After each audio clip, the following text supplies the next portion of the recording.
राधे भक्तों, हे भक्तों, आज दिन सोमवार है और सोमवार के दिन भगवान शिव का पावन दिन माना जाता है। भोलेनाथ की जो कोई भी व्रत बहुत श्रद्धा से करता है उसकी सभी मनोकामनाएं पूर्ण होती है। भगवान शिव सभी देवी देवताओं में सबसे भोले भाले माने जाते हैं। वे अपने भक्तों की सदैव रक्षा करते हैं।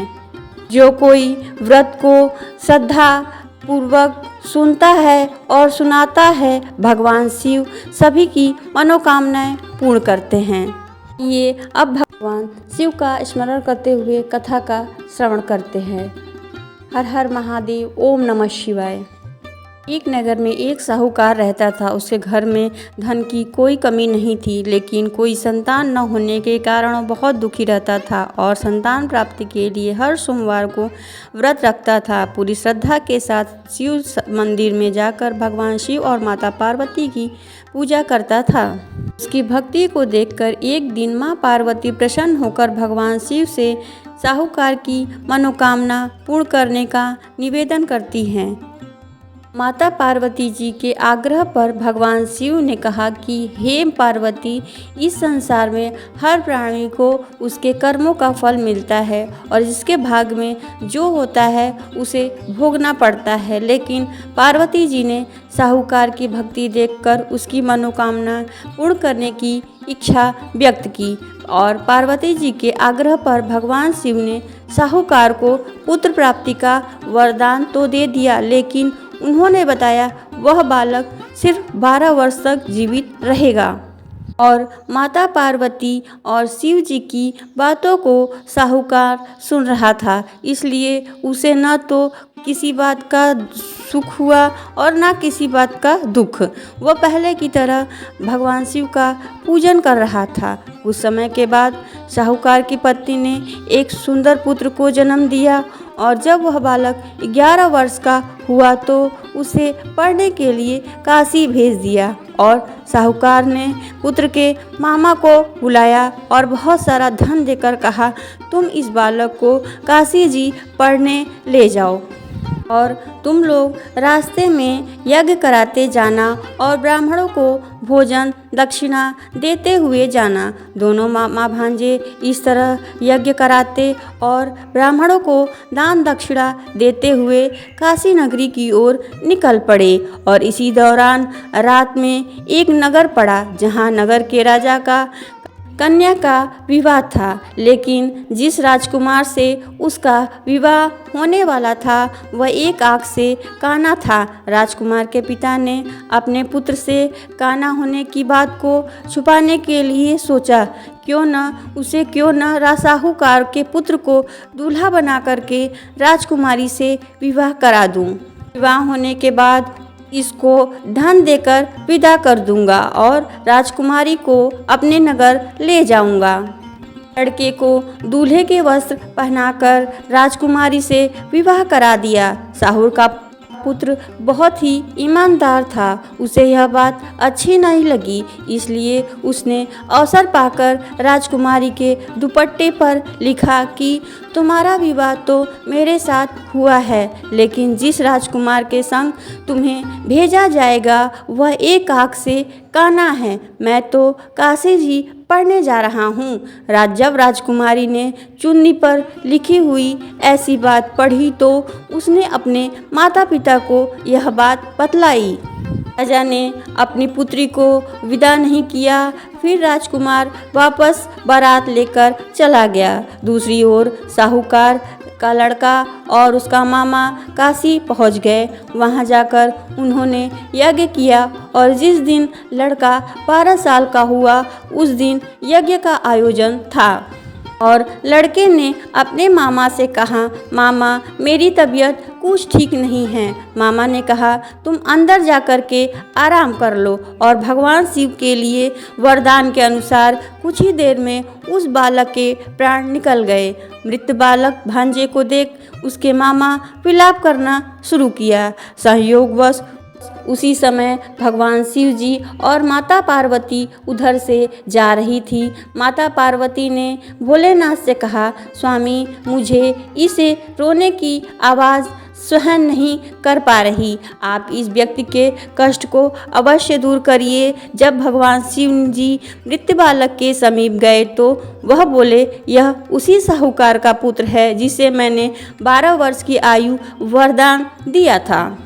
अब इसकी आयु पूरी हो चुकी है। लेकिन मातृभाव से विभोर माँ पार्वती ने कहा, हे महादेव, आप इस बालक को और आयु दे दें, अन्यथा इसके वियोग में इसके माता पिता तड़प तड़प कर मर जाएंगे। माता पार्वती के पुनः आग्रह पर भगवान शिव जी ने उस लड़के को जीवित होने का वरदान दिया और भगवान शिव की कृपा से वह लड़का जीवित खड़ा हुआ और शिक्षा पूरी करके लड़का मामा के साथ अपने नगर की ओर चल दिया और दोनों चलते चलते उसी नगर में पहुँचे जहाँ उसका विवाह हुआ था। उस नगर में उन्होंने यज्ञ का आयोजन किया। उस लड़के के ससुर ने उसे पहचान लिया और महल में ले जाकर उसकी खातिरदारी और अपनी पुत्री को विदा किया। उधर साहूकार और उसकी पत्नी भूखे प्यासे रहकर बेटे की प्रतीक्षा कर रहे थे। उन्होंने प्रण रखा था कि यदि मेरे बेटे की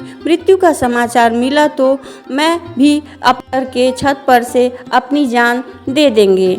परंतु वह बेटे के जीवित होने का समाचार पाकर बेहद प्रसन्न हुए। उसी रात भगवान शिव ने साहूकार के स्वप्न में आकर कहा, तेरी सृष्टि, तेरे व्रत के कारण मैंने तुम्हें ये वरदान दिया और तेरे पुत्र को लंबी आयु भी प्रदान किया। जो कोई भी सोमवार का व्रत करता है, सुनाता है, पढ़ता है, सभी उसके दुख दूर हो जाते हैं और सभी की मनोकामनाएं पूर्ण होती है। बोलो भगवान शिव की जय। हर हर महादेव। दूसरी कथा का श्रवण करते हैं। बोलो भगवान शिव की जय। देवताओं के राजा देवराज इंद्र ने किसानों से किसी कारण नाराज होकर 12 वर्ष तक वर्षा न करने का निर्णय लिया। किसानों से कहा, अब आप लोग 12 वर्ष तक फसल नहीं उगा सकेंगे। सारे किसानों ने परेशान होकर, व्याकुल होकर एक साथ इंद्रदेव से वर्षा करवाने की प्रार्थना करने लगे। हे इंद्रदेव, कृपा कीजिए, ऐसा मत कीजिए, कृपया हर वर्ष पर्याप्त वर्षा कीजिए। तब इंद्र ने कहा, यदि भगवान शिव अपना डमरू बजा देंगे तो वर्षा हो सकती है।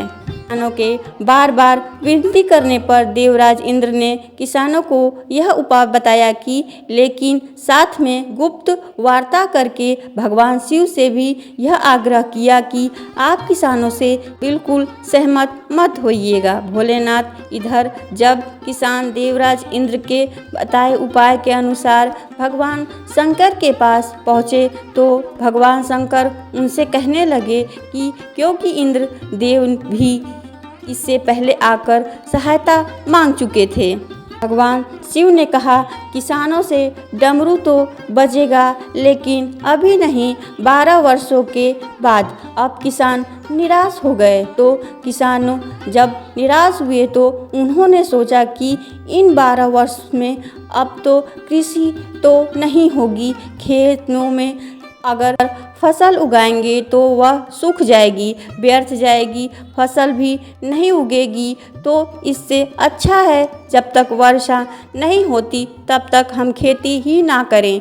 अब उन किसानों में से किसान एक ऐसा किसान था जिसने अपने खेतों में काम करना नहीं छोड़ा।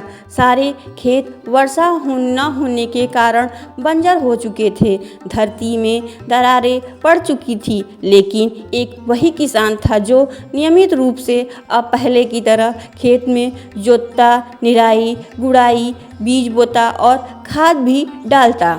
यह सारा दृश्य देखकर गांव के किसान उसका मजाक उड़ाने लगे। भाई, अभी तो अगले 12 वर्ष तक कोई वर्षा का नामो निशान नहीं है और यह बात तो तुम भी जानते हो कि भगवान शिव ने स्वयं कहा है कि अगले वर्ष तक वर्षा नहीं होगी और ना ही डमरू बजेगा।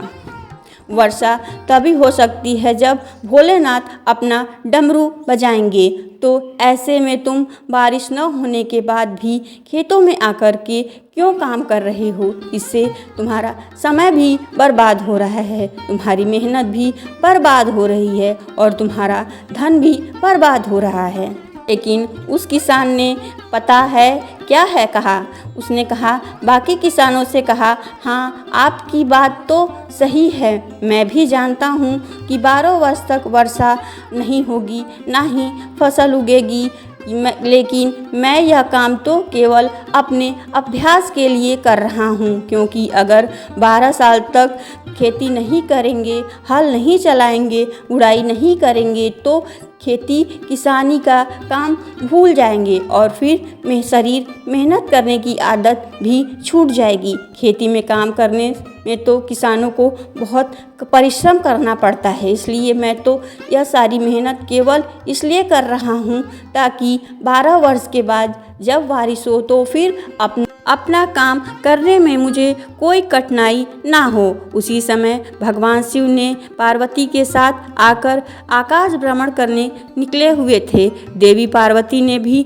उस किसान और अन्य किसानों की बीच की वार्ता को सुना। सारी बातें सुनने के बाद देवी पार्वती भगवान शिव से विनम्र स्वर से बोली, प्रभु देखा आपने, यह किसान अपने खेत में परिश्रम इसलिए कर रहा है ताकि यह लगातार 12 वर्ष तक वर्षा न होने के कारण कहीं अपनी मेहनत तो नहीं भूल जाएगा, कहीं हल चलाना तो नहीं भूल जाएगा, कहीं खेती का और किसानी का काम तो नहीं भूल जाएगा। आप हैं कि अभी तक 12 वर्षों तक अपना डमरू न बजाने का निर्णय लेकर बैठे हैं, तो कहीं ऐसा न हो प्रभु कि इन 12 वर्षों में जब आप डमरू बजाने चले तो आपको डमरू बजाना ही नहीं आए।